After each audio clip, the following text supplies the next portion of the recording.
नमस्कार। मेरे चैनल योग ऑफ ऑथर्स में आप सभी का स्वागत है। आज हम प्रेमचंद की कहानी पढ़ेंगे जिसका नाम है धिक्कार। चलिए तो शुरू करते हैं। ईरान और यूनान में घोर संग्राम हो रहा था। ईरानी दिन रात बढ़ते जाते थे और यूनान के लिए संकट का सामना था। देश के सारे व्यवसाय बंद हो गए थे। हल्की मुठिया पर हाथ रखने वाले किसान तलवार की मुठिया पकड़ने के लिए मजबूर हो गए। डंडी तौलने वाले भाले तौलते थे। सारा देश आत्मरक्षा के लिए तैयार हो गया। फिर भी शत्रु के कदम दिन दिन आगे ही बढ़ते जाते थे। जिस ईरान को यूनान कई बार कुचल चुका था, वही ईरान आज क्रोध के आवेग की भांति सिर पर चढ़ा आता था। मर्द तो रण क्षेत्र में सिर कटा रहे थे और स्त्रियां दिन दिन की निराशाजनक खबरें सुनकर सूख ही जाती थीं। क्यों कर लाज की रक्षा होगी।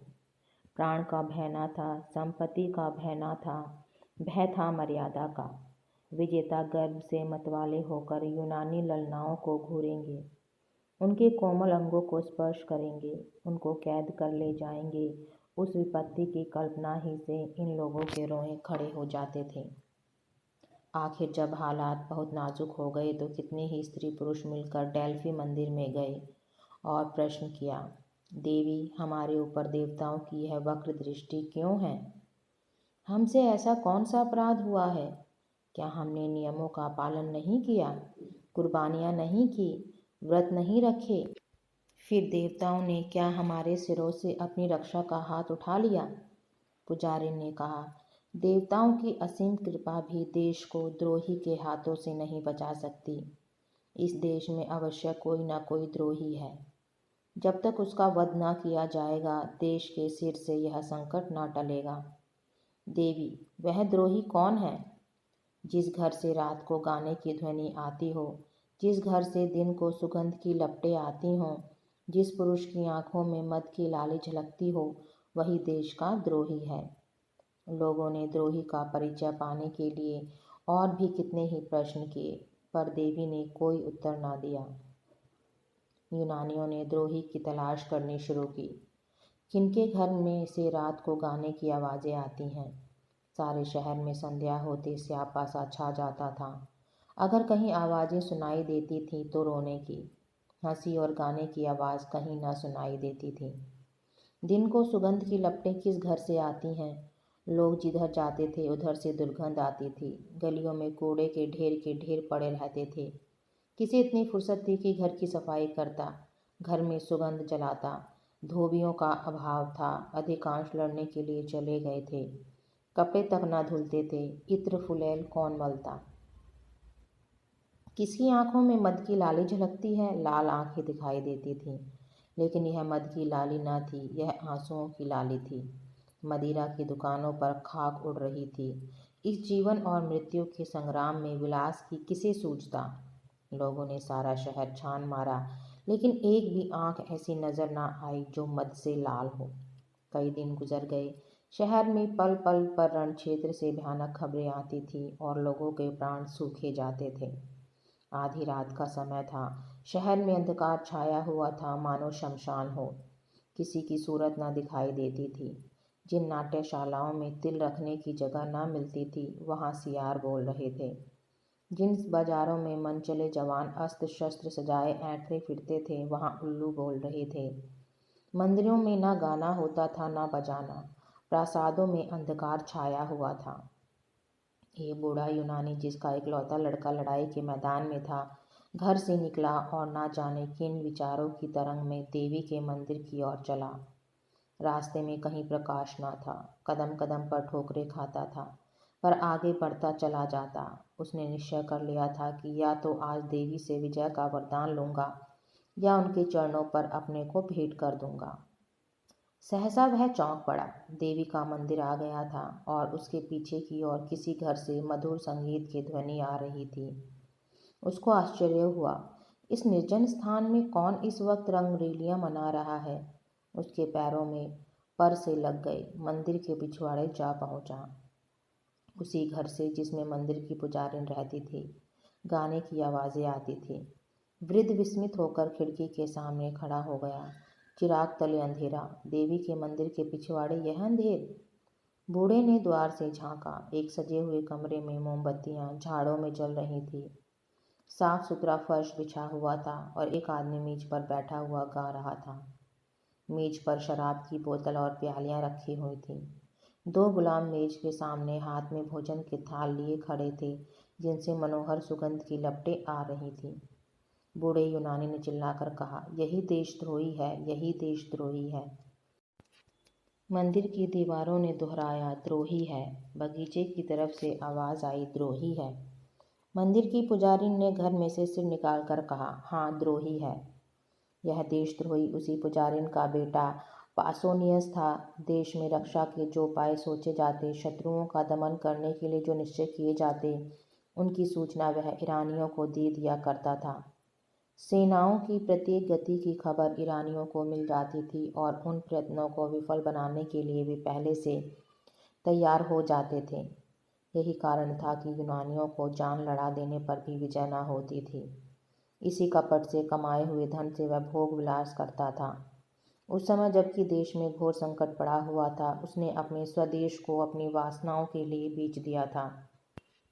अपने विलास के सिवा उसे और किसी बात की चिंता न थी। कोई मरे या जिए, देश रहे या जाए, उसकी बला से। केवल अपने कुटिल स्वार्थ के लिए देश की गर्दन में गुलामी की बेड़ियां डलवाने पर तैयार था। पुजारी ने अपने बेटे के दुराचरण से अनभिज्ञ थी। वह अपनी अंधेरी कोठरी से बहुत कम निकलती, वही बैठी जब तक किया करती थी। परलोक चिंतन में उसे इहलोक की खबर न थी। मनेंद्रियों ने बाहर की चेतना को शून्य सा कर दिया था। वह इस समय भी कोठरी के द्वार बंद किए देवी से अपने देश के कल्याण के लिए वंदना कर रही थी कि सहसा उसके कानों में आवाज आई, यही द्रोही है, यही द्रोही है। उसने तुरंत द्वार खोलकर बाहर की ओर झांका। पासोनियस के कमरे से प्रकाश की रेखाएं निकल रही थीं और उन्हीं रेखाओं पर संगीत की लहरें नाच रही थीं। उसके पैर तले से जमीन सी निकल गई। कलेजा धक से हो गया। ईश्वर, क्या मेरा बेटा देशद्रोही है? आप ही आप, किसी अंतःप्रेरणा से पराभूत होकर वह चिल्ला उठी, हाँ, यह देशद्रोही है। यूनानी स्त्री पुरुष झुंड के झुंड उमड़ पड़े और पासोनियस के द्वार पर खड़े होकर चिल्लाने लगे, यही देशद्रोही है। पासोनियस के कमरे की रोशनी ठंडी हो गई। संगीत भी बंद था, लेकिन द्वार पर प्रतिक्षण नगरवासियों का समूह बढ़ता जाता था और रह रहकर सहस्रों कंठों से ध्वनि निकलती थी, यही देशद्रोही है। लोगों ने मशालें जलाई और अपने लाठी डंडे संभाल कर मकान में घुस पड़े। कोई कहता था सिर उतार लो, कोई कहता था देवी के चरणों पर बलिदान कर दो। कुछ लोग उसे कोठे से नीचे गिरा देने पर आग्रह कर रहे थे। पासोनियस समझ गया कि अब मुसीबत की घड़ी सिर पर आ गई। तुरंत जीने से उतरकर नीचे की ओर भागा और कहीं शरण की आशा न देखकर देवी के मंदिर में जा घुसा। अब क्या किया जाए? देवी की शरण जाने वाले को अभयदान मिल जाता था। परंपरा से यही प्रथा थी। मंदिर में किसी की हत्या करना महापाप था। लेकिन देशद्रोही को इतने सस्ते कौन छोड़ता? भांति भांति के प्रस्ताव होने लगे। सुअर का हाथ पकड़कर बाहर खींच लो, ऐसे देशद्रोही का वध करने के लिए देवी हमें क्षमा कर देगी। देवी, आप उसे क्यों नहीं निगल जाती? पत्थरों से मारो, पत्थरों से, आप निकलकर भागेगा। निकलता क्यों नहीं रे कायर? वहाँ क्या मुंह में कालिख लगाकर बैठा हुआ है? रात भर यही शोर मचता रहा और पायोस न निकला। आखिर यह निश्चय हुआ कि मंदिर की छत खोद कर फेंक दी जाए और पासोनियस दोपहर की तेज धूप और रात की कड़ाकी की सर्दी से आप ही आप अकड़ जाए। बस फिर क्या था। आन की आन में लोगों ने मंदिर की छत और कलश ढा दिए। अभागा पासोनियस दिन भर तेज धूप में खड़ा रहा। उसे जोर की प्यास लगी, लेकिन पानी कहाँ। भूख लगी, पर खाना कहाँ। सारी जमीन तवे की भांति जलने लगी, लेकिन छाह कहाँ। इतना कष्ट उसे जीवन भर में ना हुआ था। मछली की भांति तड़पता था और चिल्ला चिल्ला कर लोगों को पुकारता था, मगर वहाँ कोई उसकी पुकार सुनने वाला ना था। बार बार कसमें खाता था कि अब फिर मुझे ऐसा अपराध ना होगा, लेकिन कोई उसके निकट ना आता था। बार बार चाहता था कि दीवार से टकरा कर प्राण दे दे, लेकिन यह आशा रोक देती थी कि शायद लोगों को मुझ पर दया आ जाए। वह पागलों की तरह जोर जोर से कहने लगा, मुझे मार डालो, मार डालो। एक क्षण में प्राण ले लो, इस भांति जला जला कर न मारो। ओ हत्यारो, तुमको जरा भी दया नहीं। दिन बीता और रात भयंकर रात आई। ऊपर तारागण चमक रहे थे, मानो उसकी विपत्ति पर हंस रहे हों। ज्यों ज्यों रात भीगती थी, देवी विकराल रूप धारण कर जाती थी। कभी वह उसकी ओर मुंह खोलकर लपकती, कभी उसे जलती हुई आंखों से देखती। उधर क्षण क्षण सर्दी बढ़ती जाती थी। पासोनियस के हाथ पांव अकड़ने लगे, कलेजा कांपने लगा, घुटनों में सिर रखकर बैठ गया और अपनी किस्मत को रोने लगा। कुर्ते को खींचकर कभी पैरों को छिपाता, कभी हाथों को, यहाँ तक कि इस खींचातानी में कुर्ता भी फट गया। आधी रात जाते जाते बर्फ गिरने लगी। दोपहर को उसने सोचा, गर्मी ही सबसे कष्टदायक है। इस ठंड के सामने उसे गर्मी की तकलीफ भूल गई। आखिर शरीर में गर्मी लाने के लिए एक हिकमत सूझी। वह मंदिर में इधर उधर दौड़ने लगा, लेकिन विलासी जीव था, जरा देर में हाँफकर गिर पड़ा। प्रातःकाल लोगों ने किवाड़ खोले तो पासोनियस को भूमि पर पड़े देखा। मालूम होता था उसका शरीर अकड़ गया है। बहुत चीखने चिल्लाने पर उसने आंखें खोली, पर जगह से हिल ना सका। कितनी दयनीय दशा थी, किंतु किसी को उस पर दया न आई। यूनान में देशद्रोह सबसे बड़ा अपराध था, और देशद्रोही के लिए कहीं क्षमा न थी, कहीं दया न थी। एक, अभी मरा नहीं है। दूसरा, द्रोहियों को मौत नहीं आती। तीसरा, पड़ा रहने दो, मर जाएगा। चौथा, मक्र किए हुए है। पांचवा, अपने किए की सजा पा चुका, अब छोड़ देना चाहिए। सहसा पासोनियस उठा और उदंड भाव से बोला, कौन कहता है कि इसे छोड़ देना चाहिए? नहीं, मुझे मत छोड़ना, वरना पछताओगे। मैं स्वार्थी हूँ, विषय भोगी हूँ, मुझ पर भूल कर भी विश्वास ना करना। आह, मेरे कारण तुम लोगों को क्या क्या झेलना पड़ा। इसे सोचकर मेरा जी चाहता है कि अपनी इंद्रियों को जलाकर भस्म कर दूं। मैं अगर 100 जन्म लेकर इस पाप का प्रायश्चित करूं, तो भी मेरा उद्धार ना होगा। तुम भूल कर भी मेरा विश्वास ना करो। मुझे स्वयं अपने ऊपर विश्वास नहीं। विलास के प्रेमी सत्य का पालन नहीं करते। मैं अब भी आपकी कुछ सेवा कर सकता हूँ। मुझे ऐसे ऐसे गुप्त रहस्य मालूम है जिन्हें जानकर आप ईरानियों का संहार कर सकते हैं, लेकिन मुझे अपने ऊपर विश्वास नहीं है, और आपसे भी ये कहता हूँ कि मुझ पर विश्वास न कीजिए। आज रात को देवी की मैंने सच्चे दिल से वंदना की, और उन्होंने मुझे ऐसे यंत्र बताए जिनसे हम शत्रुओं को परास्त कर सकते हैं।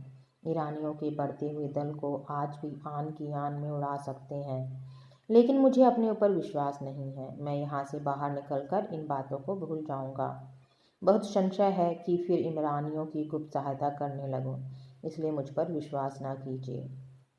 एक यूनानी, देखो देखो क्या कहता है। दूसरा, सच्चा आदमी मालूम होता है। तीसरा, अपने अपराधों को आप स्वीकार कर रहा है।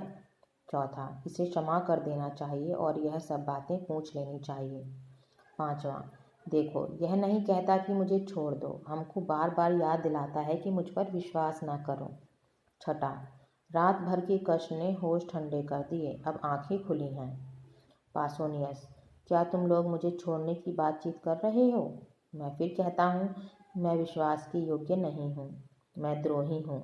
मुझे ईरानियों के बहुत से भेद मालूम हैं।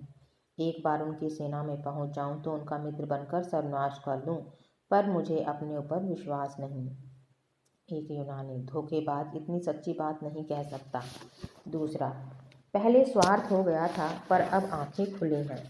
तीसरा, देशद्रोही से भी अपने मतलब की बातें मालूम कर लेने में कोई हानि नहीं है। अगर वह अपने वचन पूरे करे तो हमें इसे छोड़ देना चाहिए। चौथा, देवी की प्रेरणा से इसकी काया पलट हुई। पांचवा, पापियों में भी आत्मा का प्रकाश रहता है और कष्ट पाकर जागृत हो जाता है। यह समझना कि जिसने एक बार पाप किया वह फिर कभी पुण्य नहीं कर सकता, मानव चरित्र के एक प्रधान तत्व का अपवाद करना है। छठा, हम इसको यहाँ से गाते बजाते ले चलेंगे। जनसमूह को चकमा देना कितना आसान है। जनसत्तावाद का सबसे निर्बल अंग यही है। जनता तो नेक और बद की तमीज नहीं रखती, उस पर धूर्तों रंगीस यारों का जादू आसानी से चल जाता है। अभी एक दिन पहले जिस पायोनियस की गर्दन पर तलवार चलाई जा रही थी, उसी को जुलूस के साथ मंदिर से निकालने की तैयारियां होने लगीं, क्योंकि वह धूर्त था कि जनता की कील क्यों कर घुमाई जा सकती है। एक स्त्री, गाने बजाने वालों को बुलाओ, पायोनियस शरीफ है। दूसरी, हाँ हाँ, पहले चलकर उसे क्षमा मांगो, हमने उसके साथ ज़रूरत से ज़्यादा सख्ती की। पायोनियस, आप लोगों ने पूछा होता तो मैं कल ही सारी बातें आपको बता देता। तब आपको मालूम होता कि मुझे मार डालना उचित है या जीता रखना। कई स्त्री पुरुष, हाय हाय, हमसे बड़ी भूल हुई, हमारे सच्चे पायोनियस। सहसा एक वृद्धा स्त्री किसी तरफ से दौड़ी हुई आई और मंदिर के सबसे ऊंचे जीने पर खड़ी होकर बोली, तुम लोगों को क्या हो गया है? यूनान के बेटे आज इतने ज्ञान शून्य हो गए हैं कि झूठे और सच्चे में विवेक नहीं कर सकते। तुम पासोनियस पर विश्वास करते हो, जिस पासोनियस ने सैकड़ों स्त्रियों और बालकों को अनाथ कर दिया, सैकड़ों घरों में कोई दिया जलाने वाला ना छोड़ा, हमारे देवताओं का, हमारे पुरुषों का घोर अपमान किया। उसकी दो चार चिकनी चुपड़ी बातों पर तुम इतने फूल उठे। याद रखो, अब की पासोनियस बाहर निकला तो फिर तुम्हारी कुशल नहीं। यूनान पर ईरान का राज्य होगा और यूनानी ललनाएं ईरानियों की कुदृष्टि का शिकार बनेंगी। देवी की आज्ञा है कि पासोनियस फिर बाहर न निकलने पाए। अगर तुम्हें अपना देश प्यारा है, अपने पुरुषों का नाम प्यारा है, अपनी माता और बहनों की आबरू प्यारी है, तो मंदिर के द्वार को चुन दो, जिससे देशद्रोही को फिर बाहर निकलने और तुम लोगों को बहकाने का मौका ना मिले। यह देखो, पहला पत्थर मैं अपने हाथों से रखती हूँ। लोगों ने विस्मित होकर देखा। यह मंदिर के पुजारिन और पासोनियस की माता थी। दम के दम में पत्थरों के ढेर लग गए और मंदिर का द्वार चुन दिया गया। पासोनियस भीतर दांत पीसता रह गया। वीर माता, तुम्हें धन्य है। ऐसी माताओं से देश का मुख उज्जवल होता है, जो देश हित के सामने मात्र स्नेह की धूल बराबर परवाह नहीं करती। उनके पुत्र देश के लिए होते हैं, देश पुत्र के लिए नहीं होता। तो आप सबको ये कहानी कैसी लगी, कमेंट बॉक्स में ज़रूर लिखना। धन्यवाद।